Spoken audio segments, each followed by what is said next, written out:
হুজুর জান্নাতে পুরুষের সঙ্গী হিসাবে 70 জন হুর দেওয়া হবে, তাহলে মহিলাদের সঙ্গী হিসাবে কি কোনো পুরুষ দেওয়া হবে? হুজুর রাগের মাথায় তালাক দিলে তালাক হবে কিনা?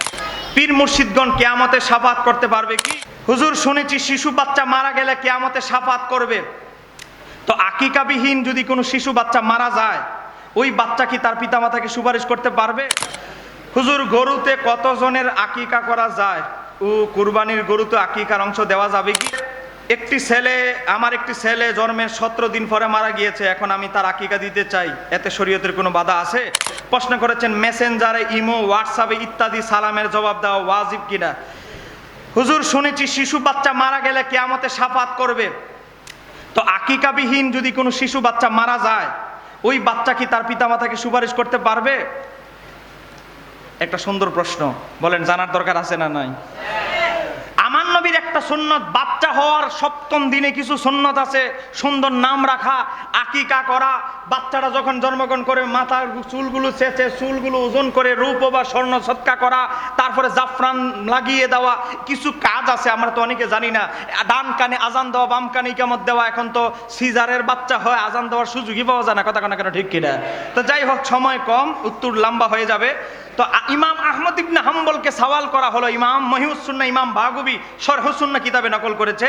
ইমাম আহমদকে প্রশ্ন করা হলো, কোন সচ্ছল পিতামাতা যদি তার সন্তানের আকিকা না করে হাসরের ময়দানে কি কোনো ক্ষতি হবে? ইমাম আহমদ ইবনে হাম্বল বললেন, ওই ব্যক্তি তার সন্তানের শাফাত পাবে না। এজন্য আমরা, আপনার অসচ্ছলতা ছিল, আকিকা দিতে পারেন না, যখন সচ্ছলতা আসবে আপনি সন্তানের আকিকা করবেন। হ্যাঁ, সচ্ছলতা। অসচ্ছল হলে আপনি শাফাত পাবেন না, সচ্ছল হলে শাফাত পাবেন না। অসচ্ছল, পয়সা টয়সা নাই, তাহলে এই ক্যাটাগরিতে আপনি পড়বেন না। হুজুর গরুতে কতজনের আকিকা করা যায় ও কুরবানির গরুতে আকিকার অংশ দেওয়া যাবে কি? দেখেন ফতুয়া আলমগীরি ফতুয়া স্বামী বাহারে শরীয়ত 15 নম্বর খণ্ডের মধ্যে এসেছে। দেখেন আমার প্রকাশনা থেকে অনুবাদিত লিখেছে কুরবানি, এই যে দেখেন, আমি পড়তে পড়তে আসছি ট্রেনের মধ্যে, দেখেন জবেহ কুরবানি আকিকার মাসাইল, মুফতি আমজাদ আলী আজমি আলা হযরতের খলিফা, উনি রেখেছে। এটা আমরা বাংলা অনুবাদ করে দিয়েছি। কুরবানি, জবেহ, আকিকা সংক্রান্ত যত মাসালা আছে সব আমাদের আকাবিররা, এমন কোনো বিষয় নাই, তাফসির বলেন, হাদিসের তরজমা বলেন, হাদিসের হাসিয়া বলেন, ব্যাখ্যা গ্রন্থ বলেন, ফেকা বলেন, ফেকার ব্যাখ্যা গ্রন্থ বলেন, সব বিষয়ের উপরে বই লিখেছে আমাদের আকাবিররা। জোরে বলেন না মারহাবা। তো যেই কথা বলতেছিলাম, আকিকার অংশ কুরবানিতে অংশগ্রহণ করতে পারবে, আকিকার গরু, আকিকার নাম কুরবানির গরুতে অংশগ্রহণ করতে পারবে। শর্ত হচ্ছে কিনার আগে। আপনি যদি কিনার পরে চিন্তা করলেন যে না, আমি তো অনেক টাকা দিয়ে গরু কিনে লাইছি, এই সুযোগে আকিকার একটা নাম ঢুকাই দেই, তাহলে হবে না। কিনার আগে নিয়ত করতে হবে, কিনা আবার নিয়ত পাল্টাইলে হবে না, কিনার পরে হবে। কিন্তু আহলে হাদিস কিছু ওয়াহাবি ভাইরা উল্টা ফতুয়া দেয়, কয় কি জানেন, তারা একটা অন্য ফতুয়ার সাথে কিয়াস মিলায়। কয় কি? তো আপনি 3 জন শরীক একটা গরু কিনেছেন, মনোযোগ, 3 জনে মিলে কিনলেন। এখন হঠাৎ করে আপনার একটা শরীক দরকার। এখন একজন লোক যদি বলে যে ভাই আমার গরুর গোশত দরকার, কুরবানির উসিলায় সস্তায় গরুর গোশত কিনতে পারবো, আমি একটা শরীক হইলাম, এগুলো আমি ফ্রিজে রেখে দিব, তাহলে হুকুম ভিন্ন। কিন্তু আকিকা তো সেই হুকুমের অন্তর্ভুক্ত নয়। কেন? কারণ আকিকাও আল্লাহর সন্তুষ্টির জন্য দেওয়া হয়, কুরবানিও আল্লাহর সন্তুষ্টির জন্য দেওয়া হয়। তো সন্তুষ্ট যেহেতু দুটোটা এক, এজন্য কুরবানির গরুতে আকিকার অংশগ্রহণ হবে। জায়েজ ফতুয়া আলমগীরি বাহারে শরীয়ত থেকে শুরু করে 7টা ফেকার কিতাবের মধ্যে এসেছে। এজন্য বলছি, কোনো আলা মাযহাবিদের কথা আপনারা কর্ণপাত করবেন না। এবার আকিকার শরীক হওয়ার জন্য পুরুষের জন্য 2টা নাম দেওয়ার চেষ্টা করবেন, এটা হলো সুন্নতে পরিপূর্ণ, সুন্নত আদায় হবে। যদি অসচ্ছলতা থাকে, টাকা নাই, একটা শরীক দিতে পারেন, তাহলে একটা শরীক দিলে আকিকার হক আদায় হবে, কিন্তু চেষ্টা করতে হবে 2টা নাম দেওয়ার জন্য। পীর মুর্শিদগণ কিয়ামতে শাফাত করতে পারবে কি?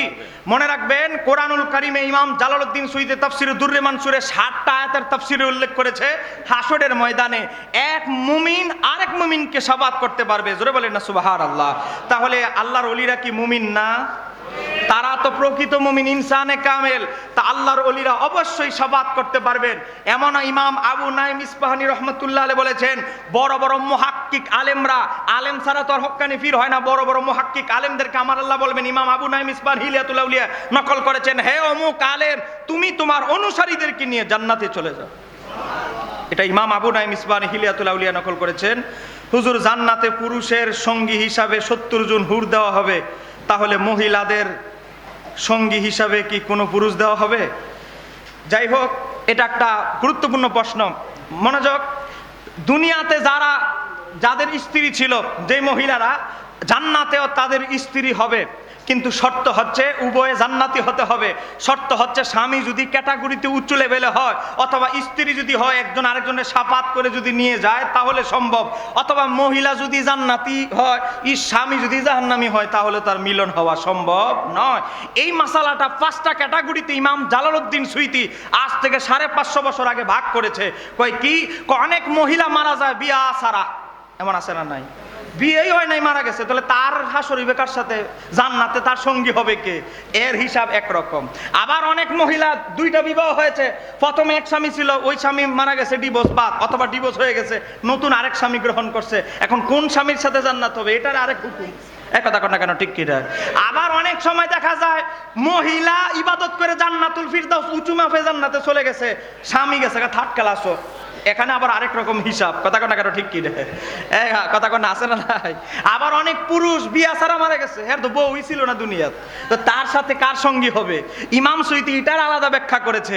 তো ব্যাখ্যা করতে গিয়ে ইমাম সুয়ুতী 5টারই ব্যাখ্যা করছে এবং দলিলও আনছে। 1 নাম্বার, জান্নাতি যদি স্ত্রী হয়, জান্নাতি যদি স্বামী হয়, তারা উভয়ের সাথে সমন্বয় হবে, সাক্ষাৎ হবে, একসাথে থাকবে। আমার আল্লাহ সেই ব্যবস্থা করে দিবেন, জোরে বলেন না সুবহানাল্লাহ। নাম্বার 1। নাম্বার 2, কোনো পুরুষ যদি বিয়ে ছাড়া মারা যায়, কোনো মহিলার বিয়ে হয় না, তার সাথে কার মিলন হবে? এটার ব্যাপারে ইমাম সুয়ুতী উল্লেখ করেছেন, আমার আল্লাহ যেই পুরুষদের দুনিয়াতে বিবাহ হয় নাই, বালক অবস্থায় মারা গেছে অথবা বিবাহ ছাড়া মারা গেছে, তাদেরকে আমার আল্লাহ জান্নাতের একটা সুন্দর ঝর্ণার পাশে সিঁড়িতে বসিয়ে দিবেন। বসিয়ে দেওয়ার পরে যেই মহিলাদের বিয়া ছাড়া মারা গেছে দুনিয়াত, সেই মহিলাদেরকে বলবে, ও মহিলারা, আমার বান্দিরা, তোমরা যেমন বিয়া ছাড়া স্বামী দেহা ছাড়া মারা গেছো, এরাও বউ দেহা ছাড়া সবগুলো মারা গেছে, তো তোমাদের যার যাকে পছন্দ হয় তাকে নিয়ে জান্নাতে চলে যায়। এখানে একটা হিসাব। আবার আরেকটা হিসাব হলো, কোন মহিলার 2টা বিবাহ হলো, প্রথম স্বামী মারা গেল অথবা প্রথম স্বামীর সাথে ডিভোর্স হয়ে গেল। আল্লাহর হাবিব সাল্লাল্লাহু আলাইহি সাল্লাম বলেছেন, বাইহাকি সুনানুল কুবরা এসেছে, হুযায়ফা ইবনে ইয়ামান বর্ণনা করেছে, সর্বশেষ ওই মহিলার যার তলে গিয়েছিল, যার সাথে জীবন কাটিয়েছে সর্বশেষ, তার সাথেই তার হাসর হবে। একটু জোরে বলেন না সুবহানাল্লাহ। হুজুর, রাগের মাথায় তালাক দিলে তালাক হবে কিনা? মনে রাখবেন, বাংলাদেশ নয়, পৃথিবীতে কেউই মহাব্বত করে বউরে আর তালাক দেয় না। মহাব্বত করলে আর তালাক দেওয়ার কি দরকার? এ কথা কন না কেন? মহাব্বতই যদি করতে আর বউরে কি লেগে তালাক দেয়? তো তালাক মানুষ রাগ করেই দেয়। এ কথা কন না কেন, ঠিক কি?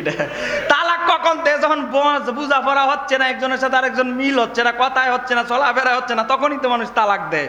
তবে আমাদের দেশের তালাক আর আরব দেশের তালাক এক না। আমাদের দেশের তালাক হইল ঠাট্টা মস্কারা।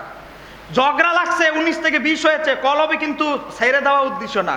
কলব হলো তালাক দিয়া, তালাক শব্দটা ব্যবহার করে বউরে উত্তেজিত করা। এরকম অনেক আছে না নাই? আছে। কিন্তু তালাক এমন একটা জিনিস, আপনি যদি কলবে আরেক থাকে কিন্তু শব্দে আপনি তালাক বলেছেন, শরীয়তে যদি 2জন সাক্ষী দ্বারা প্রমাণিত হয়, আপনার মস্তিষ্ক যদি তখন নেশাগ্রস্ত অবস্থায় না হয়, অনেক জায়গায় দেখবেন ফেন্সি ডিল একটা খাইয়া বউরে তো তালাক দিছে এর শাশুড়িরও দিয়ে লেস। এক কথা করে, এমন আছে না নাই? এই দিন এক জায়গায় আমার ফোন দিয়ে কইতেছে, হুজুর, আমি তো আমার বউরে ভুলে 100 তালাক দিয়ে লইস। আমি তালাক হইলো 3টা, তুমি আবার 97টা ফাইলা করতে পাই। এরকম আছে না নাই? তোরেও দিলাম, তোর মারেও 100 তালাক দিলাম। এরকম বহু উল্টা পাল্টা, এই রিস্কা চালক ইয়াবা টিয়াবা খায়া, ডাইল খায়া, ফেন্সি ডিল খায়া, নেশা ট্যাবলেট খায়া, এই ধরনের উলুট পালুট বলে। আপনি কোনো সাক্ষী যদি বলে, শিওর হওয়া যায় ওই লোকটা আসলে নেশাগ্রস্ত ছিল, তার মাথায় সে তালাক বলতেছে নাকি ফানি ভাত খাওয়ার কথা বলতেছে, এর মাথাত কিছু নাই, তাহলে হিসাব ভিন্ন। কিন্তু আগে ওই প্রেক্ষাপটটা পরিপূর্ণভাবে উদ্ধার করতে হবে, না হলে প্রকাশ্যভাবে যদি সাক্ষীর সামনে তালাক দেয়, তালাক হয়ে যাবে। আল্লাহ সুবহানাহু ওয়া তাআলা আমাদেরকে এই ধরনের উল্টাপাল্টা কাজ থেকে হেফাজত করুক, জোরে বলেন আমিন। আমার নবী বলেছে, আল্লাহর জমিনে সবচেয়ে নিকৃষ্ট হালাল হচ্ছে তালাক। মনে রাখতে হবে, সহিহ মুসলিমের হাদিস আব্দুল্লাহ ইবনে আমর ইবনে আস থেকে বর্ণিত, শয়তান পৃথিবীতে সবচেয়ে বেশি খুশি হয় স্বামী স্ত্রীর বিচ্ছেদে। শয়তান বলে, আমি যত শয়তানি করেছি, সবচেয়ে ভালো কামের একটা কাম করছি, স্বামী স্ত্রীর মধ্যে বিচ্ছেদ করে দিয়েছি। এজন্য এটা থেকে বেঁচে থাকার চেষ্টা করতে হবে। প্রশ্ন করেছেন, মেসেঞ্জারে, ইমো, হোয়াটসঅ্যাপে ইত্যাদি সালামের জবাব দেওয়া ওয়াজিব কিনা? আরে বাবারে, একতলাফি প্রশ্ন। স্বামী স্ত্রী 2জন যদি নেক আমল করে, তাহলে মৃত্যুর পর তাদের 2জনের সাক্ষাৎ হবে কি? দুইটা গুরুত্বপূর্ণ প্রশ্ন করেছে। আরেকটা প্রশ্ন করেছে আকিকা সুন্নত কার দায়িত্ব, বাবা মার অবর্তমানে দাদা নানা নানি ইত্যাদি তারা কেউ আদায় করতে পারবে কিনা, আকিকার গোস্ত বন্টনের বিধান কি, আকিকার গোস্ত কিভাবে খেতে হবে, একটি ছেলে জন্মের 17 দিন পরে মারা গিয়েছে, এখন আমি তার আকিকা দিতে চাই, এতে শরীয়তের কোনো বাধা আছে কিনা। সবগুলো প্রশ্নই আসলে গুরুত্বপূর্ণ। আমি কি আর 5 মিনিট লাগায় উত্তর দিব? আপনারা কি রাগ করতেছে?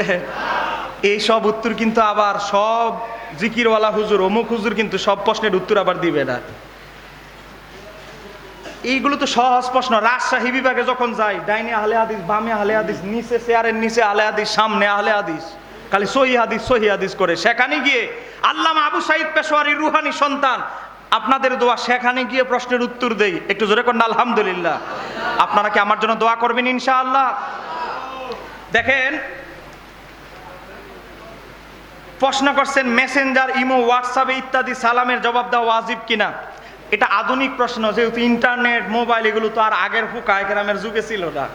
আধুনিক মিশর আজার সহ বিভিন্ন আলেম ওলামারা বলেছে, যেহেতু মেসেঞ্জারের যে চ্যাটটা সালামটা পাঠানো হয় এটা বাস্তব, যদি সে জানতে পারে যে না অমুক আইডির মালিক অমুক লোকই, অমুক পেজের মালিক অমুক লোকই, অমুক এই হোয়াটসঅ্যাপটার মালিক সে অমুক লোকই, এটা সত্য, তাহলে তার সালামের জবাব অবশ্যই কি দিতে হবে। কারণ এটাও একটা মেসেজ, এটাও একটা চিঠি। চিঠির সালামের জবাব যেমন দিতে হয়, এটা চিঠির সাথে কিয়াস করে আধুনিক আলেমরা বলেছে এটার জবাব আপনার দিতে হবে। যাই হোক, সময় কম। স্বামী স্ত্রী দুইজন যদি নেক আমল করে তাহলে মৃত্যুর পরে তাদের দুজনের সাক্ষাৎ হবে কিনা? অবশ্যই হবে। হযরতে আবু আইয়ুব আনসারী থেকে ইমাম জালালউদ্দিন সুয়ুতী কিতাবের নাম শরহুস সুদূর কিতাবে নকল করেছে, একজন মুমিন ব্যক্তি যখন মারা যায়, মনোযোগ, একজন মুমিন ব্যক্তি যখন মারা যায়, ওই মুমিন ব্যক্তির মা বাবা আত্মীয় স্বজন ছেলে আওলাদ যারা আগে মারা গেছে, ওই মুমিন ব্যক্তিকে যখন কবরে দাফন করা হয়, ওই মুমিন ব্যক্তির আত্মীয় স্বজন তাকে মারহাবা স্বাগতম জানানোর জন্য চলে আসে। এটা হযরত আবু আইয়ুব আনসারী রাদিয়াল্লাহু তাআলা থেকে ইমাম জালালউদ্দিন সুয়ুতী শরহুস সুদূর কিতাবের মধ্যে নকল করেছে। হযরতে সালমান ফার্সি আর আব্দুল্লাহ ইবনে সালামের একটা ঘটনা আছে, ইমাম সুয়ুতী এটাও শরহুস সুদূর কিতাবে নকল করেছে। আব্দুল্লাহ ইবনে সালাম হযরতে সালমান ফার্সিকে একবার বলল, ও সালমান ফার্সি, তুমি যদি আমার আগে মারা যাও, আমি আব্দুল্লাহ ইবনে সালামের সালাম নবীর দরবারে পৌঁছায় দিবা, আর তুমি যদি আমি যদি তোমার আগে মারা যাই, তোমার সালাম আমি নবীর দরবারে পৌঁছায় দিব। কারণ আমি যখন মারা যাব, আমার কবর থেকে আমি নবীর সাথে সাক্ষাৎ করব। আর অনেক প্রশ্ন, আসলে বাকি প্রশ্নগুলো কই ফেলাই দিলাম আবার। আকিকার গোস্ত, মনোযোগ, আকিকার আর কুরবানির গোস্তের মধ্যে একটু ডিফারেন্স আছে, যেহেতু রমজান মাস এটা বলতে হচ্ছে, কুরবানির মাস, এজন্য বলছি। দেখেন, আকিকার গোস্ত আর কুরবানির গোস্তের মধ্যে ডিফারেন্সটা কি? এই কিতাবের মধ্যে আমি হাদিসটা আছে, ইমাম হাকিম মুস্তাদরাক আলা সহিহানি নকল করেছে। হযরতে আম্মা আয়েশা সিদ্দিকা রাদিয়াল্লাহু তাআলা আনহা বলছে, আমার নবী বলতেছে যে তোমরা আকিকার গোস্ত নিজে খাও, মানুষকে খাওয়াও। তাহলে আকিকার গোস্ত আপনি নিজে পাক করে খেতেও পারবেন, মানুষকেও পাক করে বক্স কিছু দিয়ে পাঠাইতে পারবেন, কিন্তু গরুর গোস্ত কুরবানির সব নিজে পাক করে মানুষকে পাঠাতে পারবেন না। কারণ কুরবানির গোস্ত গরিবের হক, আত্মীয়র হক পাক করার আগে পাঠাই দিতে হবে। আর আকিকার গোস্ত চাইলে আপনি টোটাল পুরাটাই পাক করে মানুষকে পরিবেশন করতে পারবেন। এই জন্য আকিকার গোস্ত কুরবানির গোস্তের মধ্যে একটু ডিফারেন্স আছে। আবার আমাদের সমাজে একটা কুসংস্কার আছে, কয় কি আকিকার গোস্ত মা বাবা খেতে পারে না, কথা কোন এমন ফতুয়া আছে না নাই? কিছু আদা মৌলবী 5,000 টাকা বেতন, বেচারা তো কিতাবপত্র পড়ে নাই, ওই ডেলিভারি ফতুয়া দিয়ে দেয়। এটা ভুল কথা। মুফতি আমজাদ আলী এটার উপরে ফার্স্ট পৃষ্ঠা লেখছে, এটা একটা কুসংস্কার। মা আয়েশা সিদ্দিকা থেকে বর্ণিত, আমার নবী বলেছে আকিকার গোস্ত তোমরা নিজেরা খাও, মানুষকে খাওয়াও। তো নিজেরা খাইতে পারবে, নিজেদের মধ্যে মা আছে, বাবা আছে, দাদা আছে, দাদি আছে। যে মূর্খ বলবে যে আকিকার গোস্ত মা বাবা খেতে পারবে না, সে একটা নিরট মূর্খ, জানে না, পড়া নাই, লেহা নাই, নাই, আন্তাজ একটা ফতুয়া দিয়ে দিচ্ছে। এগুলো থেকে বেঁচে থাকবেন। না জানলে কবেন ভাই আমি জানি না, বড় আলেমের কাছে যান, উল্টা পাল্টা ফতুয়া দিবেন না। প্রশ্ন করেছে, আমার একটি ছেলে জন্মের 17 দিন পরে মারা গিয়েছে, এখন আমি তার আকিকা দিতে চাই, এতে শরীয়তের কোনো বাধা আছে? না। হযরতে হাসান বসরি রাহমাতুল্লাহ আলাইহি থেকে এখানে হাদিসে এসেছে, মুসান্নাফ ইবনে আবি শাইবার বরাতে হাসান বসরি বলে, আমি যদি জানতে পারি আমার বাবা আমার আকিকা দেয় নাই, তাহলে আমি আমার আকিকা আদায় করব। মনে রাখবেন, আকিকা যদি আপনার সন্তানের দিতে না পারেন, অবশ্যই যখন সচ্ছলতা আসবে দিবেন। বাপে যদি আপনার আকিকা না দিতে পারে, হযরতে হাসান বসরি বলে সাহাবাই কেরামদের আদর্শ ছিল, তাদের পিতামাতা দরিদ্র অবস্থায় তারা জীবনযাপন করেছে, তখন অনেক বাচ্চার আকিকা দিতে পারে নাই, অনেক সাহাবী নিজেদের আকিকা পরবর্তীতে নিজেরা দিয়েছে। যখন আপনার পিতামাতা আকিকা না দিতে পারবে, জানবেন, শিওর হবেন, নিজে দেওয়ার চেষ্টা করবেন, আর বাবা মা আকিকা দেওয়ার চেষ্টা করবেন। কেন? কারণ আকিকা যদি আপনি সচ্ছলতা থাকার পরেও না দেন, এমন হতে পারে, ইমাম আহমদ ইবনে হাম্বল বলেছে, আখেরাতে আপনার সন্তানের শাফাআত নাও পেতে পারেন। আল্লাহ সুবহানাহু ওয়া তাআলা আজকের আলোচনা কবুল করুক, সবাই বলেন আমিন। আমার কথাবার্তায়, আচরণে কি কোনো কষ্ট পেয়েছেন? কষ্ট পেলে আল্লামা আবু সাঈদ খাস পেশোয়ারি রহমতুল্লাহ আলাইহির উসিলায় আমাকে মাফ করে দিবেন। আমার অনেক সময় আপনাদেরকে নিয়েছি, কোরআন হাদিসের আলোচনা করেছি, আপনারা চেষ্টা করবেন তার আলোকে থাকার জন্য। আল্লামা আবু সাঈদ পেশোয়ারি যেই আকীদা দামান আমাদেরকে দিয়ে গেছে, যেই আকীদা দর্শন আমাদেরকে দিয়ে গেছে, তা জানার চেষ্টা করবেন। যদি কোনো বাহাসের প্রয়োজন হয়, বাংলাদেশে আল্লামা আবু সাঈদ পেশোয়ারি রহমতুল্লাহ রুহানি আর অন্য কোন সন্তান দাঁড়াক আর না দাঁড়াক, আমি আল্লামা আবু সাঈদ পেশোয়ারির একদম নগণ্য রুহানি সন্তান হিসাবে যে কোনো সময়, দিনে হোক রাতে হোক, যে কোনো সময় ডাকবেন, আমি অদম আপনাদের ডাকে সাড়া দিতে প্রস্তুত আছি ইনশাআল্লাহ। আসসালামু আলাইকুম ওয়া রাহমাতুল্লাহি তাআলা ওয়া বারাকাতুহু।